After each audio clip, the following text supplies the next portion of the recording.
Eh bien voilà, sans eau, il n'y a pas de vie. La Terre, vue de la Lune, en est le meilleur exemple.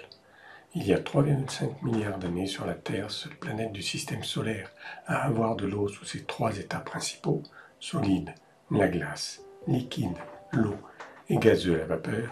Une curieuse conjonction a fait apparaître des phénomènes autonomes qui, dans l'univers, réclament des conditions bien particulières.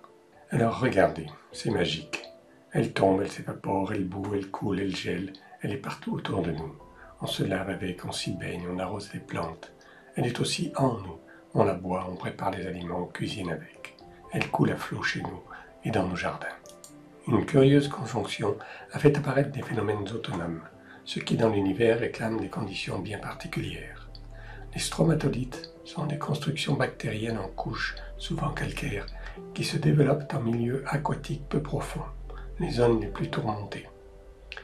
Ce qui est exceptionnel, c'est que les plus anciennes formations de ce type datent de 3,5 milliards d'années et qu'aucune trace de vie plus ancienne n'a pu être mise en évidence.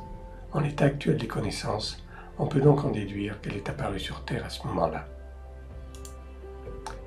Dans le jeu de construction des composants ayant permis la vie, c'est cet élément qui est la clé. Il va s'arranger pour tout organiser à partir de sa structure double, la plus acide de l'univers et la plus alcaline. C'est sous sa forme ionisée active que l'eau présente ses incroyables propriétés. C'est par conséquent à partir de cette simple molécule à deux bouts, un plus, H+, et un moins, HO-, que l'univers s'est construit et le vivant aussi.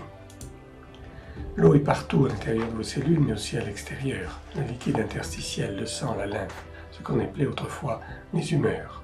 Vous êtes de bonne ou de mauvaise humeur aujourd'hui? L'ADN de notre génome est constitué d'acides aminés.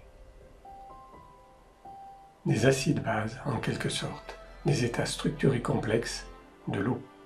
Cette eau qui vous constitue en moyenne à 70% et qui vous fabrique donc à 100%.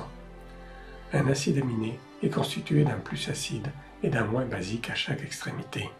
L'ADN fabrique les protéines qui sont des répliques de sa structure. Une protéine est un ensemble d'acides aminés.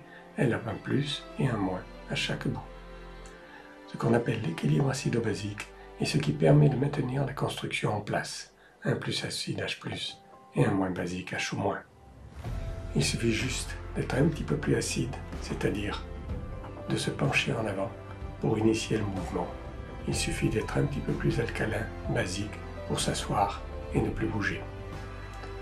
Juste une précision. Si l'eau est la molécule la plus simple et la plus extraordinaire de l'univers, l'acide chlorhydrique est l'acide le plus élémentaire. C'est aussi celui que la vie emploie pour préparer la digestion des aliments dans votre estomac. Le chlore, lui, est l'élément le plus toxique pour la vie, nécessaire pour éviter une colonisation trop importante de votre espace intérieur par des bactéries. Respirez de l'eau de Javel pour voir. Rien ne s'est fait par hasard, mais simplement parce que c'est la façon la plus directe et simple. C'est un gigantesque jeu de construction-déconstruction.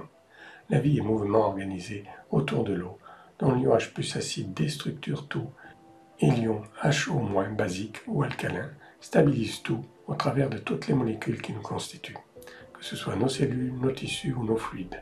Notre vie s'étend entre notre estomac où tout est préparé et notre squelette ou nos dents, structure la plus immuable. Comme un ordinateur est fait de 0 et de 1, la vie est faite d'acides et de bases dont l'origine est l'eau. C'est un jeu de yo-yo des milliards de fois par seconde dans nos corps. C'est pour cela que l'eau est indispensable à la vie, ici sur Terre, mais aussi dans tout l'univers, comme je vous l'ai expliqué dans la première partie. C'est là, dans le mouvement perpétuel de ces molécules, que l'eau se prépare pour, de H2O, donner H+, HO-, l'eau ionisée. Plus il y a donc H+, et HO- libre dans l'eau, plus elle est ionisée, plus elle est dynamique et bénéfique. Cette image résume tout. L'eau est belle, la vie est belle.